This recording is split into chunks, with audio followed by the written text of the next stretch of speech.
Businessman Opinion. Mitra bisnis, pemerintah Presiden Prabowo Gibran melakukan penghematan dengan memangkas anggaran sejumlah kementerian dan lembaga. Namun Mbak Buah Simalakama, sejumlah ekonom justru mengkhawatirkan pemangkasan anggaran ini nantinya bisa berimbas kepada layanan publik dan jika tidak dilakukan dengan hati-hati bisa memperlambat roda perekonomian. Nah, apa komentar Anda? Dan bagaimana sebaiknya yang harus dilakukan untuk menghemat anggaran tetapi ekonomi juga bisa tetap jalan menurut Anda, mitra bisnis? Silakan. Kita tunggu opini komentar Anda di 633-9160, WhatsApp call di 0816-924-924. Kata pengamat kan mengganggu pelayanan publik. Kalau ASN yang bekerja nggak bener, pecat aja, ya kan. Mereka bersyukur THR cair, gaji ke-13 cair, mau apa lagi, betul nggak, Mer? Saat swasta aja mana ada gaji ke-13, ngaco aja. Swasta mau kerja yang bener baru digaji. Ini kan kebijakan populis, Mer. Balas jasa lah, Mer. Seolah-olah aja ini kan lagu lama diputar balik lagi kayak tahun 2024. Ya nggak, waktu itu juga wacananya sama. Kalau benar-benar kita lihat benar-benar dia hapus nggak? Karena menurut saya kalau THR dikasih wajar, tapi gaji ke-13 sih nggak wajar, iya nggak? Nah ya itu satu. Terus katanya roda perekonomian nggak jalan. Lebih parah kalau negara amburadul, ambruk ekonominya karena terlalu boros, betul nggak, Mer? Itu yang kita harus khawatirin. Kalau pengamat-pengamat ngomong mah suka-suka dia aja lah. Sekarang ibarat negara sakit, kekurangan uang, terus anggaran nggak mau dipaksa, mana ada perusahaan juga nggak ada yang kayak begitu, betul nggak, Mer? Kalau lagi sulit ekonomi, terus neraca mereka juga nggak bagus, ya pasti pengiritan lah di mana-mana. Nah, ibarat orang sakit, ya memang pertumbuhan ekonomi berkurang karena memang negara kita nggak sehat. Oh, ya nggak. Selama ini kita udah dikelola secara amburadul. APBN kita siapa yang nikmatin, Mer? Para pejabat, keluarga dan kroni-kroninya, Mer. Yang benar-benar buat kesehatan, pendidikan, layanan publik mah nggak ada. Ayo berapa persen hitung-hitungan. Tapi yang masuk ke kantong pejabat dikorup semua mah banyak itu APBN, APBD. Mulai pejabat, ormas itu. Makanya udah rusak. Ibaratnya ini nggak kuat kalau mau diterusin. Mau pilih dengar kata pengamat, ekonomi ambruk, negara kita ambruk, apa kita lebih tahan dulu, rem dulu, ya nggak? Ibaratnya lagi sakit, kita ibaratnya merangkak deh. Nanti kalau udah betul, korupsinya diberantas, pejabat dihukum, semua hukum ditegakkan. Nah kita mau lari, mau terbang pun juga bisa. Itu aja, makasih ya. Yang pertama, sebagai rakyat saya ucapkan terima kasih kepada Pak Prabowo yang sudah melakukan penghematan, tetapi ini memang harus lebih dalam lagi penghematannya. Jadi kalau bisa dilakukan moratorium penerimaan ASN TNI Polri ya. Jadi TNI Polri dan ASN itu nggak usah ada penerimaan sampai 5 tahun ke depan. Kemudian juga dilihat lagi rumah dinas, ajudan, dan juga hal-hal yang tidak perlu lagi di kementerian dan lembaga seperti acara-acara selebrasi. Bayangkan ya, mungkin masyarakat Indonesia tahu, itu kalau ada Kapolres ganti Kapolres, ada serah terima jabatan ya, oknum barangkali ini, di hotel, nyanyi-nyanyi lagu kemesraan, bersama dengan para undangan itu kan anggarannya apa, dari APBN atau dari nyolong gitu? Atau uang dari dia pribadi. Saya nggak yakin sih itu uang pribadi dari si oknum Kapolres. Tetapi ini kan budaya pemborosan yang harus dihindari gitu. Nah oleh karena itu kalau bisa TNI Polri juga di-cut sekitar 70-80 triliun lagi di tahun ini dan bisa digunakan untuk pendanaan subsidi solar, pertalite, BPJS, gas 3 kg dan listrik. Nah oleh karena itu kalau kita lihat negara lain ya, Vietnam, kemudian Amerika sendiri juga melakukan penghematan. Kalau ada dikatakan ini mengganggu ekonomi, ya tentu tidak. Karena 60% bahkan 65% dari GDP kita tahun 2024 itu digerakkan dari konsumsi rumah tangga kok, bukan digerakkan oleh konsumsi pemerintah. Jadi data secara statistik angka ekonomi di Indonesia itu digerakkan oleh konsumsi masyarakat, bukan belanja pemerintah. Nah, oleh karena itu jangan tanggung-tanggung, sasarkan kembali kepada TNI Polri agar pemotongannya saya dengar di Polri udah 20,5 triliun, itu masih kurang Pak. Kalau bisa 80 sampai 100 triliun. Dengan coba lihat, mungkin perwira tingginya juga udah kebanyakan sampai harus masuk ke ranah-ranah sipil barangkali misalnya. Nah, oleh karena itu moratorium adalah atau penyetopan untuk penerimaan ASN TNI Polri baru adalah langkah yang akan sangat disambut baik oleh rakyat dan juga di mata dunia kita serius gitu. Kalau pemotongannya masih sekarang ini yang dibikin Menteri Keuangan ini masih persekot lah, hanya pemanis. Jadi harus lebih dalam lagi pemotongannya. Terima kasih. Kata koruptor kok banyak korupsi tambah kaya gitu Ben. Sebenarnya cerita negeri ini toh ya sesuai umur saya. Ya saya udah tahu lah sifat perilaku kultur bangsa ini Ben ya. Kadang-kadang ya kita hanya ya humor-humor di udara aja. Mereka kan beritahu kan, bener nggak? Ya cuma kalau mereka budaya begitu kan susah, berjamaah kan. Sebenarnya mereka bukan nggak tahu. Ya gitu kalau kita cerita sini ya, karena kenapa saya lebih senang-senang si pantun apa gitu ya. So sejak udah lama sekarang saya kan tahu sifat-sifat suku bangsa ini, Melayu, Jawa, Sunda apa, kita tahu sifat kelatannya. Ya nggak, ya cuma kita sebagai ya akong dan tua nih, ya jual suara ada di udara ada, bener nggak? Maka saya nggak gitu serius saya komen. Sebenarnya saya mau serius bisa, tapi percuma, bener. Mereka nggak boleh dengerin. Sebenarnya habisin anggaran lah setahunnya nggak, sisa-sisa anggaran dibuang sembarangan, gali sono gali sini. Emang nggak tahu, mereka tahu memang sengaja, nggak ada suatu istilahnya nasionalis, bener nggak? Coba lihat kok suatu bangsa, kok memang kita akan semua sama-sama membangun, nggak mungkin bisa. Contoh Xi Jinping, deh kalau rakyat nggak mau bangun sama-sama kan nggak mungkin bisa juga kan. Cuma kesadaran bangsa, bangsa itu dihargai di seluruh dunia, bangsa ini. Kok kita ya nggak tahu dah cerita bangsa kita mah capek deh. Ya kalau mungkin kalau belum pernah kerja sebagai aparat negara seperti saya yang jujur bersih padahal merangkap di belasan instansi negeri, karena sarjana saya tuh udah ada sekitar 15-an, itu dipakai buat melamar, keterima semua rata-rata dulu di beberapa kementerian, bahkan di TNI Polri itu saya lulusan Akol Akmil, saya merangkap belasan, itu puluhan tahun katanya nggak boleh merangkap, saya di belasan instansi negeri tapi saya jujur tidak pakai orang dalam, tidak pakai duit. Saya tidak pernah korupsi, tidak pernah menyalahkan kekuasaan wewenang, karena saya tidak pernah dipecat. Pensiun dini semua. Kenapa saya pensiun dini? Karena di belasan lembaga itu dari awal masuk aja udah pada curang-curang, saya udah tahu karena saya mengawasi rekrutmennya. Saya rekam bahkan. Itu memang pada main belakang layar. Jarang-jarang ada yang jujur, walaupun ada sedikit, tapi kebanyakan nggak jujur. Bahkan di lembaga eksekutif legislatif juga saya pernah jabat jadi mantan anggota DPR RI loh. Zaman Bu Megawati mantan presiden dan mantan presiden SBY. Lalu saya pensiun waktu itu, pensiun dini karena mau ikut, ternyata keterima legislatif. Tapi bisa 2 periode. Udah gitu saya tiba-tiba diaktifkan lagi pas udah nggak jadi anggota DPR.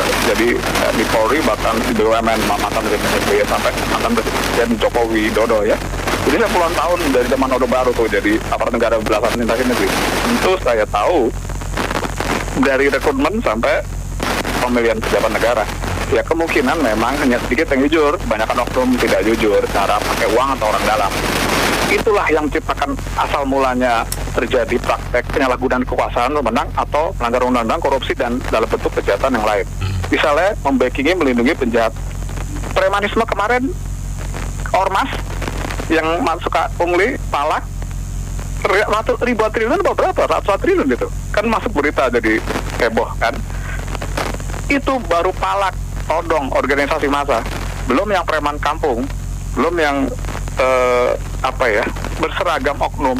Itu juga sering melakukan penodongan pada pengusaha, pedagang, orang-orang di jalan. Itu ada yang backingi, rata-rata melindungi, walaupun tidak semua.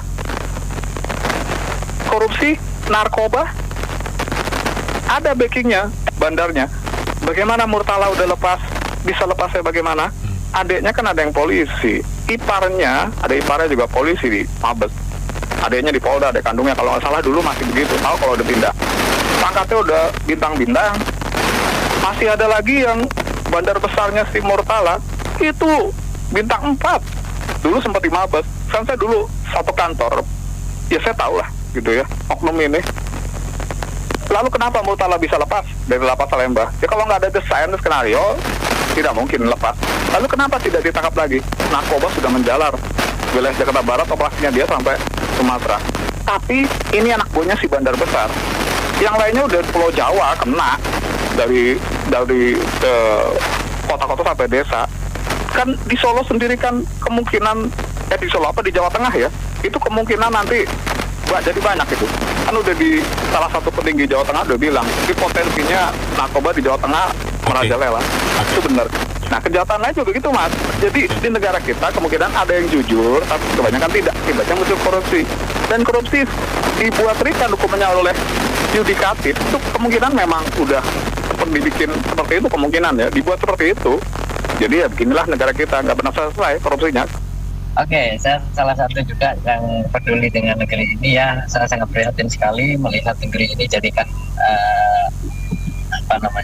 pesta mereka-mereka yang memang tidak punya hati atau istilahnya tidak peka dengan perjuangan para pahlawan yang sudah gugur dan mengorbankan segalanya, tapi mereka berpesta pora dengan memikirkan perut mereka masing-masing. Nah, jadi saya pikir negeri ini tidak akan beres kalau tidak ada hukuman mati buat koruptor. Kemudian hukum tidak ditegakkan, tidak tegas, ya akan begini terus. Saya berharap sekali dengan adanya Presiden Prabowo, mudah-mudahan memberikan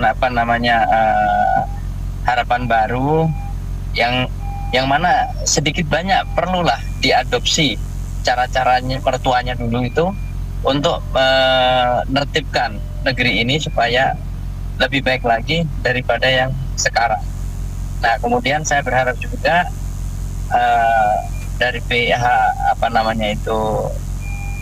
pemerintah mengevaluasi bahwasannya banyak sekali para tenaga TNI ya, terutama TNI seperti saya sebut marinir, ada juga angkatan darat, itu banyak sekali dipekerjakan di orang-orang sipil. Saya sendiri sering melihat karena saya banyak klien yang mempekerjakan mereka seperti itu, dan itu urusannya bagaimana? Padahal mereka itu aparatur negara, tapi bekerja juga untuk sipil sebagai security. Mereka bekerja di rumah-rumah mewah. Nah, ini hal-hal yang seperti ini sudah banyak diketahui secara umum, tapi tidak terlalu terekspos begitu. Ya, itu salah satu juga bentuk korupsi, saya pikir ya, karena secara fungsi dia tidak seharusnya bekerja untuk sipil, begitu. Terima kasih. Saya ini sekarang menetap di satu negara yang menjadi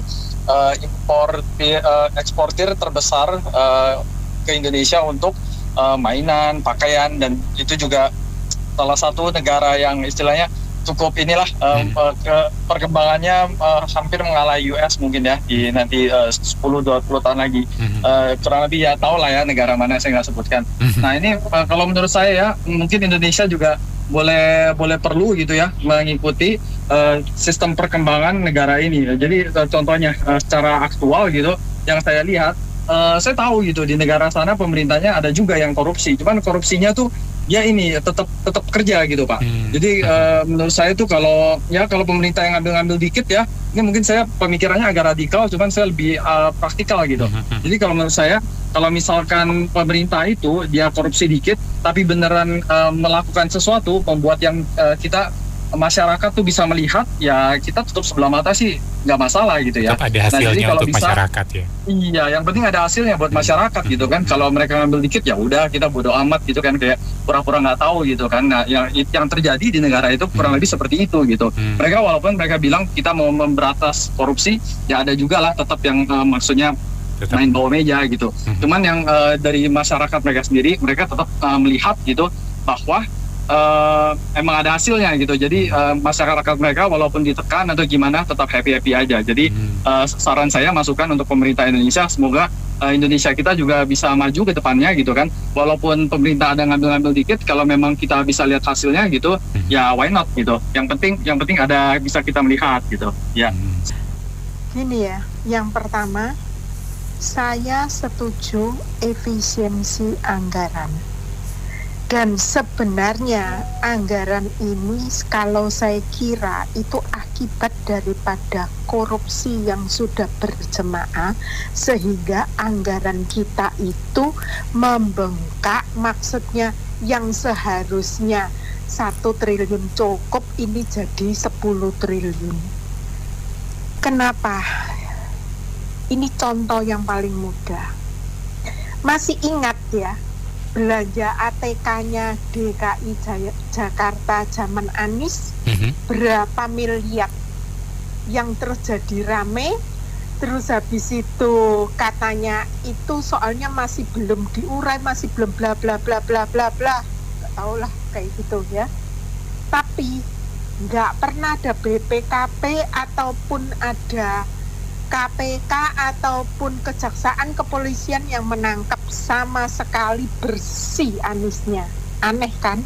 Nah, sekarang ini yang dipotong oleh Ibu Sri Mulyani, kalau melihat bentuk daripada potongan-potongan yang dipotong oleh Bu Sri Mulyani adalah keterlaluan. Percetakan ya, belanja percetakan dan souvenir. Sewa gedung dan kendaraan seremonial. Saya mau nanya Bung Anto, sewa gedung dan kendaraan itu dibuat apa? Terus ada seremonial, ada perjalanan dinas, ada rapat seminar, ada konsultan. Pertanyaan saya, rapat dan seminar itu sendiri, lalu perjalanan dinas itu sendiri, kegiatan seremonial itu sendiri, maksudnya itemnya sendiri gitu loh. Terus sewa gedung dan kendaraan itemnya sendiri, belanja percetakan dan souvenir itemnya sendiri. Bukankah ini sebenarnya satu gerombolan? Gila kan? Iya kan? Satu gerombolan. Sewa gedung dan kendaraan, apa bedanya sewa gedung dan sewa gedung dan kendaraan dengan rapat dan seminar? Kalau kamu udah rapat dan seminar di hotel, otomatis sewa gedungnya ya nggak banyak. Yang dipotong-potong sama Sri Mulyani adalah sewa gedung dan kendaraan. Kegiatan seremonial, apa bedanya kegiatan seremonial dan perjalanan dinas dan rapat dan seminar? Oh my god, ini 1, 2, 3, 4, 5 itu sudah satu, boleh katakan itu sebenarnya satu item kalau di swasta ya kan. Kalau mau biaya rapat ya biaya rapat lah. Sekarang konsultan dengan kajian analisa, apa bedanya? Udah bayar konsultan ya udah lah. Sekarang hal-hal seperti ini itu tuh berapa banyak bisa dipotong 40%, 70%, 50% kayak gitu. Bisa nggak kebayang seluruh negeri ini itu berapa banyak kementerian, berapa banyak kepala daerah? Saya bingung. Mulai ngomong harus dari yang mana. Jadi intinya, mau kamu apakan juga negara kita kalau korupsi tidak diberantas, kalau hukum tidak dibenerin dan hukum masih tetap seperti ini aja, Prabowo ngerjain apapun juga nggak ada gunanya. Kenapa? Sekarang kalau Prabowo motong-motong ini semua oke. Terus untuk sebenarnya untuk tujuannya itu baik ya. Di salah satunya juga untuk smelter, terus yang kedua untuk makan gratis. Itu sih oke gitu ya. Terus sama untuk pembangunan, untuk renov sekolahan kayak gitu-gitu. Tapi pertanyaan saya, sampai kuat seberapa ini kan berarti siapa yang mengedit atau siapa yang memeriksa anggaran belanja negara, atau siapa yang memeriksa anggaran belanja menteri, siapa yang memeriksa anggaran belanja APBD, siapa? Kalau nggak tanggung jawabnya kepala daerahnya, seperti Pak Ahok dulu ngomong, katanya dia kalau melototin itu sampai udah deh pokoknya, terus sama dia dicoret terus balik ke DPR diajukan ke DPR, nongol yang lainnya lagi yang udah dicoret juga nongol dengan versi lain. Ya ini sama versi lain dong. Apa nggak versi lain? Apa itu namanya? Konsultan sama analis itu apa bedanya? Apa gunanya? Terus habis itu sewa gedung, sewa kantor sama meeting itu apa bedanya itu apa? Tolong jawab, jelasin. Ini orang goblok pun ya, kalau nggak ngerti tambah goblok. Lah sekarang pertanyaan saya, berarti kira-kira kalau Ibu Sri Mulyani bisa motong ini sampai 70%, 50 sekian persen, minimal tuh 50 sekian persen loh yang saya lihat itu. Terus sekarang saya mau nanya, apakah para kepala daerah itu nggak usah meriksa APBD-nya? Atau para menteri itu nggak pakai meriksa APBD-nya? Jadi di sini kalau saya ingat Pak Ahok ngomel-ngomel panjang lebar, terus saya bandingin ke Pak Anies. Pernah Pak Anies koreksi itu? Enggak. Tahu nggak kenapa Pak Prabowo itu berani motong ini? Karena dia menyusuri sampai 9, turunan 9, B, C, D sampai turun sampai ke dalam-dalam gitu loh artinya ya. Kan ini banyak banget toh itemnya gitu, ribuan. Lah itu dia sampai nyusurin 9 tahap kayak gitu. Itu Pak Prabowo yang nyusurin sampai 9 tahap sehingga beliau memutuskan potong. Lah, pertanyaan saya, para kepala daerah, bener kan saya ngomong, kalau partai politiknya masih seperti ini, kalau partai politik masih bisa menyalahgunakan kekuasaan untuk menekan para aparatur negara, jangan harap yang namanya korupsi itu bisa hilang. Dan jangan pula berharap bahwa kita negara ini akan terbangun dan menjadi negara maju. Nggak dijajah sudah, alhamdulillah. Oke. Itu kan yang pasti, nggak mungkin kan. Kalau nggak, sekarang bayangin aja orang lain berpikirnya udah maju ke depan, ini gimana, itu gimana. DeepSeek itu udah melahirkan DeepSeek yang berbeda lagi. Bayangin aja, dan cuman 76 miliar ya kalau nggak salah ya, 76 miliar, tapi kalau kita Cortex 1.200 miliar, kan 1.200 miliar, kalau 1,2 T kan 1.200 miliar, bayangin sama 76 miliar, aduh my god.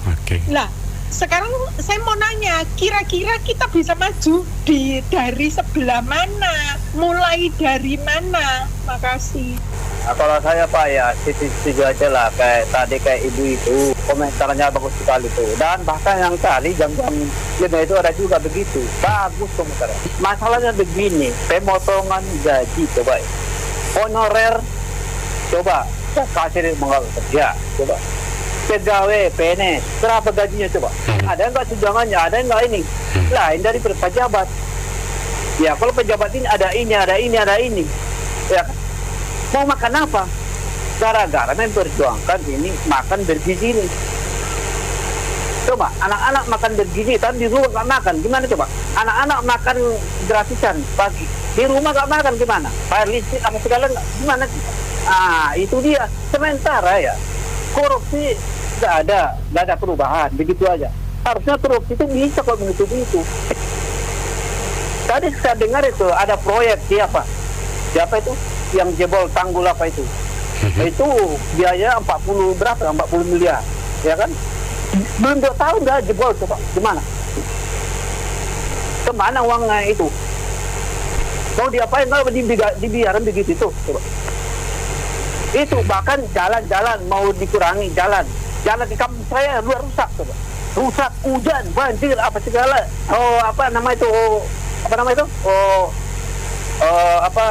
Bencana apa segala. Bahkan mau pulang kampung pada jalan lagi man, nggak pesawat. Bagaimana Bu? Bagaimana Pak? Coba 2 menit Pak. Apa sih? Begini? Kan kasihan dong, jangan begitu dong. Jadi istilahnya pegawai itu berapa sih gajinya? Tunjangannya nggak ada. Apa sih kalau pejabat lain? Ada ini. Bahkan di kantor kan, itu kantor besar. Ada kantor-kantornya kok. Balai pertemuan ada ini. Masa di Tuban, di luar negeri kemana-mana. Kan penghematan jadinya itu kan.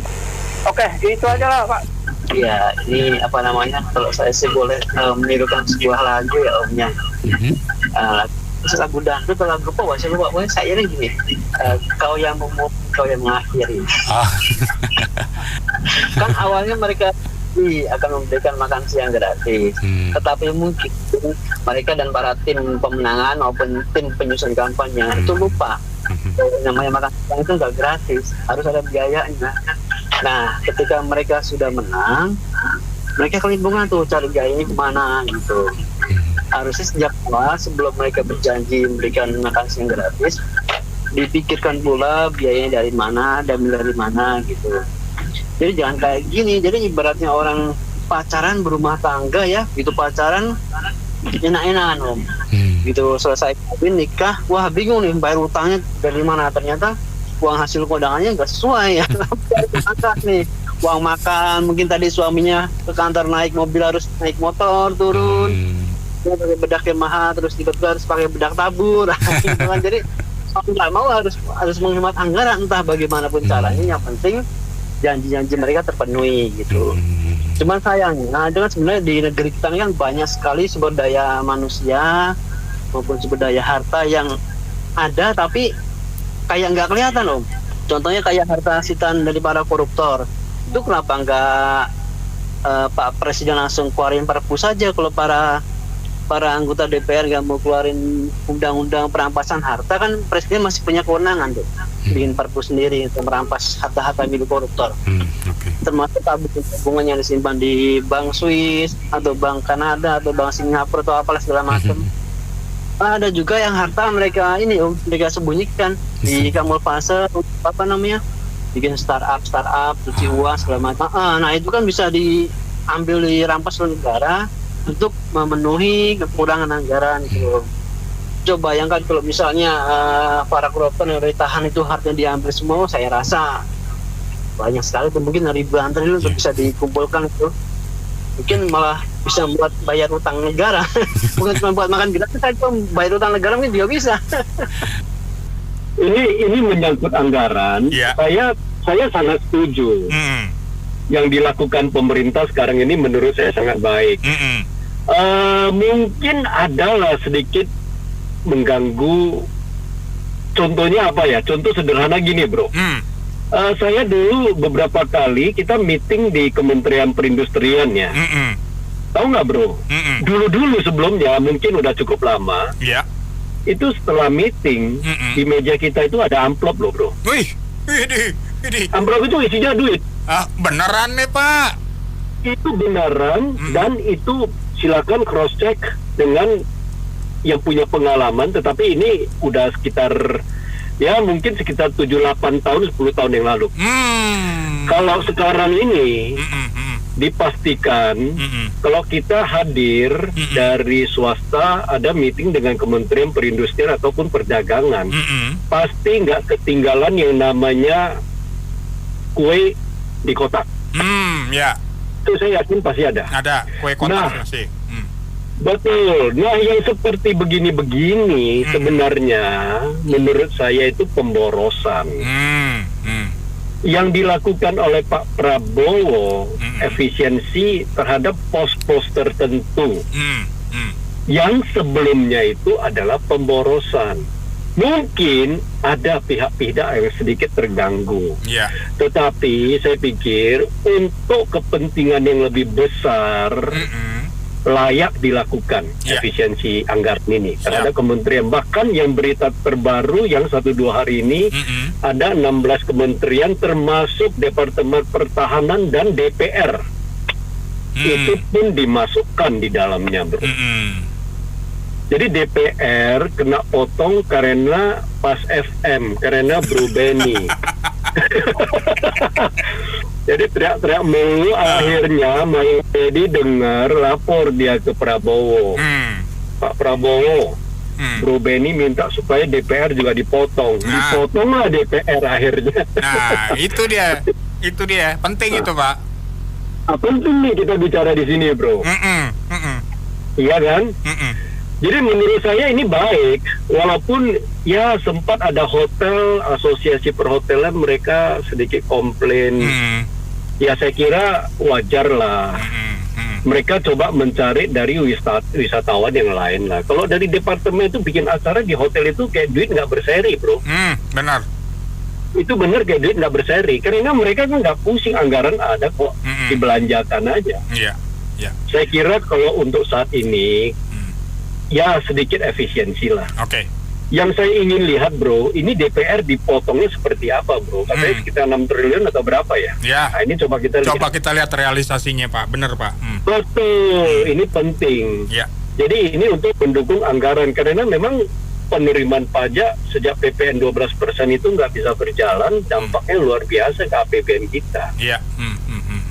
Jadi saya pikir ini kita dukung, tentu bukan hanya potong anggaran dan tidak bisa mengatasnamakan efisiensi anggaran itu pejabat atau petugas ASN itu jadi malas-malasan, nggak bisa, Bro. Iya, tetap harus nggak bisa. Harus, itu mutlak tugas mereka. Kita sama-sama tahu di DKI waktu Gubernur Jokowi sama Ahok, ingat nggak? Iya. Yang pertama dilakukan Ahok adalah pangkas 30% semua proyek anggarannya. Iya. Karena memang selama ini terjadi pemborosan luar biasa. Jadi pangkas langsung. Setelah itu baru akan dilihat penyesuaian nantinya kalau diperlukan. Kalau enggak, ya semua harus berjalan, termasuk pelayanan dan lain-lain semua juga harus dijalankan. Jalan terus harus. Iya. Iya, walaupun daerah pun dipotong, nggak bisa mengatasnamakan itu, akhirnya mereka komplain malas-malasan, nggak bisa malas-malasan, pecat, Bro. Kalau mereka nggak mau lakukan gitu, kita yang pecat, Bro. Indonesia akan lebih baik selanjutnya.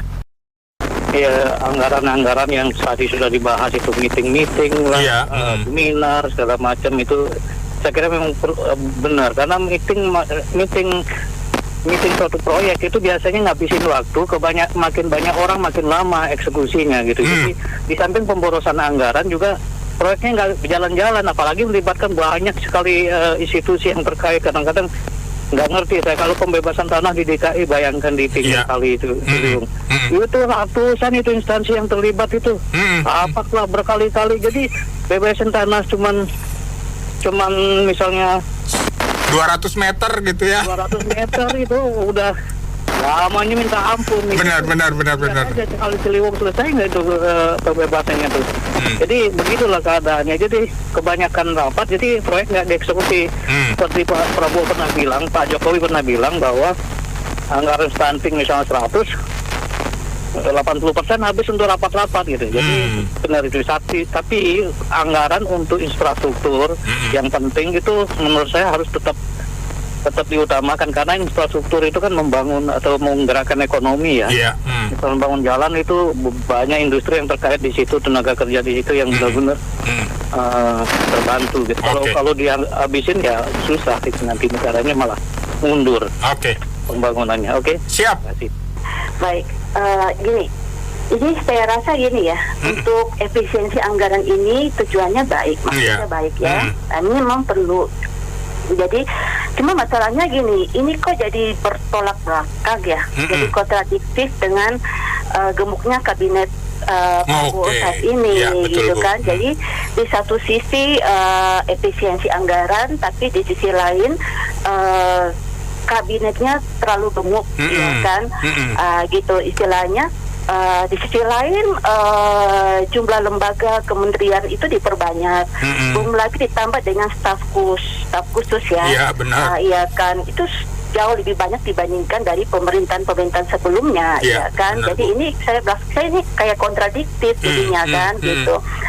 Jadi kalau berkaca dari Presiden Argentina ya, Presiden Argentina juga melakukan efisiensi anggaran, tapi dia berbeda dari Pak Prabowo ya. Jadi dia ini justru mereformasi birokrasinya. Jadi dia melakukan pemangkasan birokrasi dengan menghapus lembaga-lembaga pemerintahan itu yang nggak perlu gitu loh. Ya kan, sedangkan Indonesia kan kalau semakin gemuk lembaga sama kementeriannya itu artinya kan birokrasinya kan semakin berbelit nantinya kan. Di Vietnam juga begitu Bu, sama Bu. Iya, sama kayak begitu, hanya di Indonesia. Ini terlalu gemuk memang pemerintahan, dari awal saya sudah bilang terlalu gemuk. Tapi apakah Pak Prabowo sekarang berani untuk menghapus kementerian atau lembaga yang dianggap nggak perlu sebenarnya gitu kan. Ini jadi pertanyaan juga gitu kan. Gitu. Jadi saya rasa gini, kalau dalam Inpres dari Inpres nomor 1 2025 sebenarnya itu kan disebutkan pemangkasan anggaran itu tidak termasuk pelayanan publik, tidak termasuk belanja bantuan sosial, itu tidak termasuk, ya kan?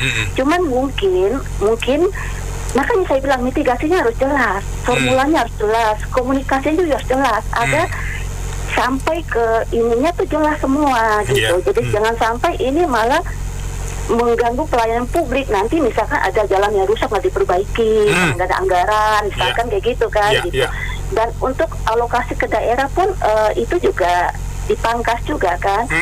Menurut saya jangan menyamaratakan semua daerah, karena jangan sampai daerah-daerah yang tadinya butuh anggaran itu, jadi karena dipangkas. Jadi nggak ngebangun gitu ya. Iya, nggak ngebangun dan bisa mematikan perekonomian daerah tersebut, dan ini nanti berpotensi jadi kontraproduktif ke perekonomian nasional gitu. Jadi perekonomian nasional nantinya malah nggak bisa tumbuh 8%, takutnya malah di bawah 5% ya kan. Jadi jangan sampai ya kan, ya kan seperti Vietnam saat ini pertumbuhan ekonomi sudah naik drastis ya, sudah 7% loh. Tadinya mereka di bawah Indonesia, sekarang Vietnam sudah 7%. Dan posisi kedua itu kalau nggak salah Filipina ya 6%-an. Indonesia sekarang bukan di posisi pertama lagi, sudah di posisi ketiga, ya kan. Jadi ya itu ya, kita rasa mitigasinya harus jelas, formulanya harus jelas, komunikasi juga harus jelas sampai ke daerah. Begitu. Ada udah cukup bagus itu. Tapi memang kalau saya kan orang swasta ya. Kalau orang swasta kan bikin forecast, bikin selalu harus untung. Jadi nggak ada istilahnya anggaran tuh defisit, nggak ada. Harus untung sekian per tahun. Kalau nggak kita isolasi. Kalau di pegawai negeri kan nggak. Selalu RAPBN atau APBN itu defisit sekian persen. Itu yang membuat ini kan. Kalau coba dibikin APBN itu nggak defisit, jadi imbang. Mungkin nggak terlalu sulit.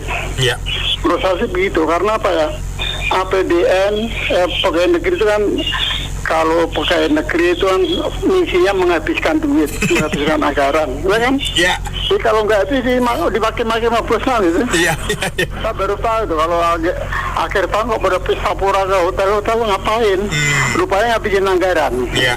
Tiba-tiba tanah digali-gali semuanya. Katanya Pak ini ngabisin anggaran. Ini karena nggak bisa ngatur cash flow-nya kan. Atau yang kedua, kalau Pak Prabowo kan janji waktu kampanye kan bangun sekolah berapa? 20.000 ya? 20.000. Bangun madrasah 3.000 sekian. Terus bangun rumah sakit, bangun universitas. Terus itu yang namanya makan gratis kan 400 triliun. Nah sekarang tidak kayak gini kan berarti dia waktu janji itu nggak punya perhitungan. Sekarang dipangkas. Nah tugasnya ahli ekonomi, bagian menteri ekonomi itu kan targetnya 8%. Tanpa dipangkas pun berat loh 8%. Apalagi dipangkas. Yaitu paling berat tugasnya menteri ekonomi. Dan yang paling penting tadi belum ada bilangan kementeriannya terlalu gemuk. Dari situ dulu ya dipangkas lah. Kembalikan ke 34 menteri. Menterinya sampai wakil menteri 100 lebih. Kan luar biasa. Coba evaluasi lagi. Menterinya dikembalikan semula. Jadi penghematan dari dasar dulu. Kalau emang menteri kementerian dia susut kan otomatis semuanya akan susut sendiri. Mungkin gitu Bung BR. Orang swasta jadi nggak tahu pola pikir pegawai negeri, saya nggak tahu. Kata kuncinya forecast tadi yang pas ya Pak ya. Forecast. Orang swasta kan intinya untung bukan rugi. Itu Bung BR. Pak SF bilang 34 menteri, Pak kebanyakan di Cina aja 20-an, Pak. Negara kurang gede di mana? Cina sama Indonesia. Di sono aja bisa 20-an, betul nggak Pak SF? Harusnya mah jangan 30-an, 20-an deh cuy. Iya nggak? Lagian juga kocak, bro. Ada gaji ke 13, 14, 15, agak kocak itu. Kita seumur-umur kerja di swasta, boro-boro lu dapet 13, 14, kemplang sama bos lu. Cara kerjanya kayak pejabat, bro. Bulan aja cuma 12 nih, gajinya 13. Iya kan alasannya 52 minggu. Oke 13, tapi kok kenapa ujuk-ujuk 13 ada 14 ada 15 ya kan kocak, bro. Di swasta mah kagak ada judulnya kayak begitu. THR oke lah. Lah kayak begitu KPI-nya hancur, SOP-nya kagak ada. Kerja kalau dibayar ada uang pelicin baru kerja. Aduh, udah kacau memang di negara. Kita balik ke topik lagi aja. Sekarang kalau kata pengamat ekonomi bisa melambat, bro. Betul nggak? Sekarang pilih aja. Kalau nggak pangkas anggaran, itu APBN jebol, ekonomi roboh apa melambat? Kita balikin begitu. Iya nggak? Gue nggak usah banyak cerita deh. Bapak-bapak tadi yang lain udah ceritanya udah jago banget dah. Gue minta angkat tangan dah, ya nggak? Lu jadi corongnya Prabowo aja, ya nggak? Biar lu sampein aja. Sekarang kita pakai logika aja, ya nggak? Kita negara susah di mana-mana kayak perusahaan yang namanya swasta, kata kuncinya kalau kata Pak Henry, kata kuncinya efisiensi. Iya benar. Iya, kembali lagi efisiensi, kata kuncinya efisiensi. Balik-balik ujuk-ujuknya ke sono. Jadi nggak ada itu judulnya kalau lagi kagak beres keuangannya perusahaan ataupun negara, lu jor-joran. Gua nggak bicara gimana caranya le. Tadi udah ada yang ngomong kabinetnya gendut, emang udah gendut banget kayak pesumo kelas berat, bro. Nggak jalan aja susah, nggak bagi-bagi kue, nggak rakyatnya nontonin aja. Belum ada RI 36 terobos patwal, nggak wah segala macem deh tuh. Negara tuh jadi lucu-lucuan dibikin nih kali ini, nggak kita nontonin. Pak Prabowo kapan mau kerjain? Lu udah kuasa itu DPR, nggak? Nggak tuh DPR udah lu pegang 70-80%. Masa sih Pak yang diminta rakyat kagak bisa lu penuhin, nggak? Yang namanya hukum itu nomor 1. Udah hukum benar, ekonomi ikut, benar. Iya nggak? Semuanya berentetan ikut sampai ke bawah, negara bakal makmur, ya nggak? Nggak bakal lu istilahnya bicara lagi kita efisien. Semua APBN itu dinikmatin buat rakyat, bukan buat pejabat, ya nggak? Karena gini pejabat yang kaya ngebobol APBN, bro. Iya. Gua udah ngomong sampai begini nih, bro. Istilahnya sampai udah miring-miring nih. Iya, udah miring kapal Titanic nih, tinggal roboh aja nih. Kayak negara kita nih bingung nih semua ini katanya gua mancing di akuarium ikan gua udah habis nih. Iya, udah tinggal ikan cere nih katanya. Ikan cerenya juga udah mau mati, enggak? Apa yang mau lu pancing lagi, enggak? Ini negara udah nggak bener, Jangan rakyat cuma dibebani pajak, itu sumber daya alam dikembalikan ke negara, dikelola negara untuk kemakmuran rakyat. Gua nggak bicara teknis dah, ya enggak? Betul nggak, bro? Yang lain aja yang cerita teknis, gua mah ini aja, ya enggak? Yang penting adem, ya enggak? Setuju, bro. Kita mau berhitung dulu, bro. 10, berhitung. Kita berhitung dulu 10, 11, 12, 13, 14. 10% PPN jadi 11%, ya nggak? Iya. Terus 11% jadi 12%. Besoknya mau berlaku diberhentikan jadi kembali 11%. Ya nggak? Iya. Tapi sama aja. Harga-harga udah pada naik, ban udah pada naik, ya nggak? Iya. Biaya ekspedisi udah pada naik. Nah sekarang kan ada, tadi aku dengar 13 dan 14 ya. Iya. itu apa? Itu gaji 13 apa bonus sih, Bo? Itu dia. Nah aku maunya nanti begitu mau jatuh tempo ada keputusan tuh gaji 13-14 dibatalkan. Nah, aduh. Anggaran jadi hemat kan? Ya nggak, bro? Benar. Iya, cuman aku pikir kening udah pada tipis ini, waduh. Ya gitu aja ya. Kalau saya sih simpel aja, sudah banyak yang ngomongin tadi ya. Dan memang menurut saya ini pemerintah ini agak kontradiktif ya. Pertama ya, dia mentargetkan ekonomi tumbuh 8%.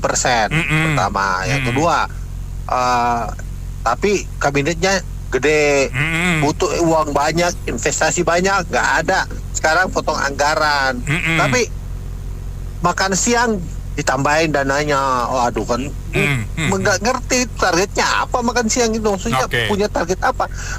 Bahkan yang tadi infrastruktur itu dikurangin. Nah itu kan sebenarnya multiplier efeknya tinggi, banyak gitu loh. Itu kenapa nggak? Ya jadi membingungkan dulu, banyak hal yang kontradiktif gitu loh.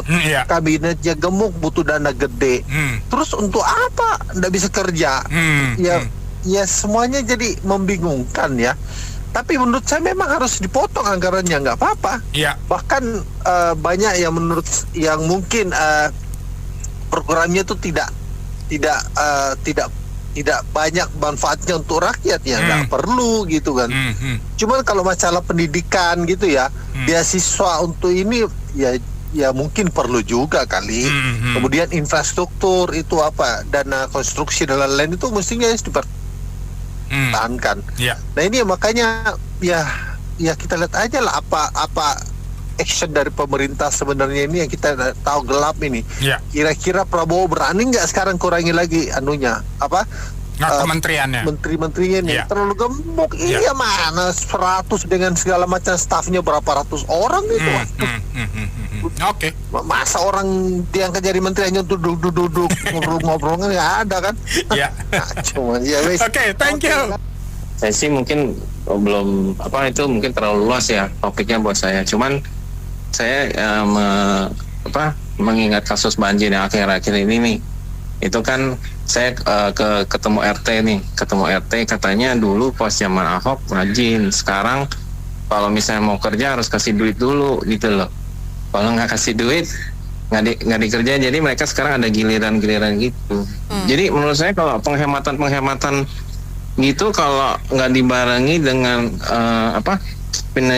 pengawasan kinerja gitu ya, menurut saya sih susah juga ya. Kita kalau mau ngapa-ngapain harus ada duitnya gitu loh. Jadi dihemat-hemat nggak menjamin kerjanya benar juga gitu. Nggak ada jadi kalau mau ya Pak Prabowo ya harus mungkin anak buahnya ada yang bagian mengawasinya gitu loh. Jadi kalau penghematan kinerjanya sama aja gitu, ya buat apa juga gitu aja. Pasti melambatkan ekonomi, pasti. Nggak mungkin nggak, pasti. Itu udah, karena kebiasaan orang Indonesia itu boros, jadi susah untuk menghemat-hemat itu. Jadi nanti semuanya jadi ngedumel. Iya, benar. Ngedumel semua jadinya, marah-marah semua. Jadi ya susah lah untuk Pak Prabowo, karena uang APBN habis jor-joran itu oleh Presiden Jokowi. Presiden Jokowi yang harus bertanggung jawab untuk itu. Dia jor-joran ngabisin anggaran. Jadi balik lagi minta pertanggungjawaban Presiden Jokowi dan Gibran, karena duit itu semua dikasih bansos, belum waktunya bansos, dikasih bansos, jor-joran sampai habis gitu. Nah Pak Prabowo kan mau jadi presiden, sekarang Pak Prabowo rasakan jadi presiden, dia agak susah sekarang, nggak nikmat seperti dulu, karena dia harus menanggulangi semua anggaran yang kosong ini, dan juga imbasnya kepada rakyat jadi susah juga, dagang jadi sepi, duit kagak ada, ya mau gimana lagi begini. Ini imbasnya ke rakyat loh. Rakyat udah megap, ditambah lagi nggak punya duit, ya jadi susah. Ya, Mas.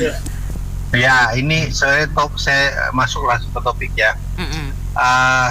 Ini sebenarnya satu kondisi yang menggambarkan bahwa Indonesia memang tidak baik-baik saja. Kenapa?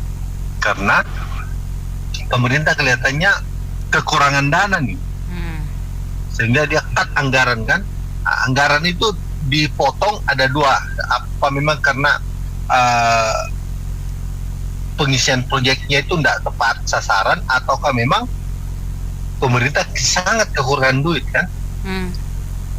Tapi ada beberapa hal yang sangat aneh menurut saya adalah bahwa seperti misalnya begini, dana PU ya untuk construction perbaikan jalan dan lain-lain itu dipotong gitu. Tapi dana untuk makan gratis ditambah. Ya, terima kasih. Kalau untuk jamuan online sekarang ya udah nggak perlu lagi ya ngomongin pelayanan publik akan terganggu. Ya, yang penting benerin aja itu website pemerintah yang payah-payah itu. Karena kayak kita kemarin aja, saya ngetes buat bayar pajak, faktur pajak aja lewat ya Gortex itu aja lambat Mbak, bener. Kayak sekarang aja saya udah mulai, saat ini yang udah mulai saya ke online itu ya pembayaran PBB, terus pembayaran pajak tahunan kendaraan bermotor. Nah itu udah mulai mendingan itu. Cuma kemarin waktu awal-awal suka ada kendalanya, nomor kendaraan ada tidak terdaftar gitu, karena suka begitu. Tapi sekarang udah mendingan nih, jadi kita ajuin komplain, nomor kendaraan kita masukkan, udah mulai bagus lah pelayanan publik yang untuk signal. Nah, cuman ini pajak ini, jadi menurut saya nggak akan terganggu ya pelayanan publik ya. Yang penting website pemerintah itu dibenerin. Udah itu juga menurut saya yang birokrasi yang kelas atas itu yang banyak korupsi, kolusi dan nepotisme itu, kalau bisa itu jangan diberikan zona nyaman. Gitu, kepala dinasnya 3 tahun sekali dirotasi. Jadi saat ini kan mereka udah ada zona nyaman, jadi sehingga terjadilah mendapatkan zona nyaman. Menurut saya perlu direvisi ya itu gaji-gaji anggota DPR. Saya rasa separuh gaji dan tunjangan anggota dewan saat ini banyak saya rasa yang mau, karena yang orang udah menuju masa pensiun, yang umur 50 tahun 60 tahun tapi otak mereka udah banyak ilmunya. Nah mereka kalau digaji separuh dari gaji dan tunjangan anggota dewan itu saya rasa banyak yang mau, karena mereka itu udah menuju pensiun, mereka hanya akan menyumbang pikiran mereka gitu. Itu aja Mbak, terima kasih. Bingungnya siapa Mbak? Pengamat ekonominya, terusnya para pelakunya. Kalau pengamat ekonomi yang panik, nggak tahu ya, kita juga bingung. Kalau ada kepentingan ya kita juga nggak tahu ya. Dia cuma mengamati saja. Kalau pelakunya mungkin panik, karena tadinya udah dianggarin besar sama mereka ini, tiba-tiba dipotong. Waduh, hancur mina deh tuh. Dari kalkulasi yang semula saya dapat aturannya, tiba-tiba mabok, dapat kagak, boncos sama orangnya, malu jadinya. Itu harusnya yang kita utamakan itu untuk pelayanan publik itu yang tidak terbengkalai ya dengan pengetatan ini. Jadi kembali lagi kita bilang ya gajah-gajah kecil ini yang bermain ini udah kelihatan sih sebenarnya satu-satu ya. Mereka, kepanikan mereka itu udah kelihatan semuanya. Jadi sampai kaget kita, ya udah banyak lah kita ngeliatnya deh. Karena mereka udah menganggarkannya besar, tiba-tiba dipotong, panik. Jadi kembali lagi saya bilang, pengamat ekonomi panik, kenapa nggak dulu-dulu saja? Udah sampai hancur-hancuran kita. Ya nggak, 10 tahun ke belakang kita hancur-hancuran, kenapa diam? Kenapa baru sekarang paniknya? Itu saja nih Mbak, kita juga bingung, kenapa pengamat ekonomi sampai panik kayak gitu? 10 tahun ke belakang itu ngapain aja? Itu udah, rakyat udah hancur sama sekali itu. Hanya ingin syahwat politiknya supaya tersohor saya, iya nggak? Dia korbankan rakyatnya. Harusnya dari 10 tahun ke belakang itu mereka panik, pengamat ekonomi kita. Kenapa hari ini? Saya nggak bisa menjawab deh Mbak, paniknya pengamat ekonomi kita. Gitu saja Mbak, makasih. Assalamualaikum. Saya mau curhat dikit. Boleh. Itu Menteri Keuangan kita kan yang dulu sama dengan yang sekarang juga sama. Dulu katanya pertumbuhan ekonomi kita bagus 5%. Ya. Kok tiba-tiba ini sekarang semua pengetatan biaya, pengurangan budget, semua segala macam tuh apa sih maksudnya? Benar nggak sih laporan dari Menteri Keuangan kita yang dulu ya pada zaman Jokowi gitu? Itu loh yang jadi pertanyakan. Jangan jadi pengamat ekonomi. Laporan pertumbuhan ekonomi kita benar nggak gitu loh? Kok tiba-tiba setelah dengan Presiden Prabowo kok tiba-tiba di sana pengetatan sana sini itu terus apa yang terjadi? Cobalah laporan kita benar nggak gitu loh? Ya kan? Yang dilapori bahwa pertumbuhan ekonomi kita ada 5%, ada nggak? Itu yang perlu dilihat. Jangan cuma membuat seseorang itu supaya nyaman gitu kelihatannya untuk meninggalkan tugasnya gitu loh. Ya, saya setuju dengan pendapat teman-teman yang lain tadi. Tapi ini yang paling kita lihat, laporannya yang dipublish ke masyarakat itu benar nggak? Ya, saya kira itu dari saya. Terima kasih. Yang soal potong anggaran setuju, karena itu pos-posnya itu memang pos-pos seremonial, pos-pos yang nggak kurang produktif lah. Ya, oke. Nggak penting-penting amat gitu ya. Yang 13 itu menurut saya haruslah segera disusun itu KPI-nya ANS PNS kita. Kalau THR itu memang wajar lah, karena kantor aku juga THR itu walaupun karyawannya baru 3 bulan atau sebulan kita kasih dan proporsional. THR itu haruslah, tapi kalau gaji 13 itu mestinya sesuai KPI, sesuai achievement performance. Itu yang harus segera dilakukan, karena dari dulu tahu deh kan kalau secara umum masyarakat ngomong, woi PNS kayaknya enak banget, kerja mana apa gitu loh. Itu yang harus diselesaikan lah, bikinlah KPI itu ininya ini, indikatornya ini, ukurannya ini, nah kayak gitu, seperti itu aja. Kalau komen itu tadi kan berkaitan karena pemotongan anggaran yang 306 triliun ya. Nah kalau saya bilang sih bagus itu pemangkasan itu. Coba nanti kan kemarin masih mobile aja 306 triliun. Tapi katakanlah nilainya tetap, tapi diprioritaskan yang memang betul-betul perlu, dan kalau misalkan nanti ada yang terpotong gara-gara multi years mungkin bisa tetap dilanjutkan, tapi di bagian lainnya yang dipotongkan gitu, tapi jumlahnya tetap, karena kalau saya pikir terlalu foya-foya. Itu saya berapa kali ngelihat departemen tuh kalau yang namanya rapat-rapat demi surat untuk uang perjalanan dinas luar kota, itu sama sekali tidak ada kata-kata sederhana. Mereka maunya di hotel bintang 5, rapat di hotel bintang 5, merekanya juga tinggal di sana. Jadi saya pikir negara dengan status yang bukan negara maju kayak Indonesia, jangan foya-foya dulu deh. Itu bintang 5 mulu itu departemen, bener-bener deh saya bilang. Jadi itu contoh yang harus dihemat. Belum perjalanan dinas yang tak perlu, studi banding yang nggak ada gunanya gitu lah. Saya sih setuju aja, itu aja cuma soal aja, tapi jumlahnya segitu, syukur-syukur 400. Makasih. Gini sebenarnya negara ini udah salah urus sejak Jokowi dulu. Ekonomi kita ini lost control itu dulu.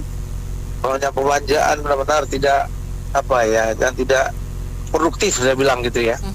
Utang mengelembung, proyek dibangun banyak proyek yang tidak utama, yang tidak prinsip gitu ya.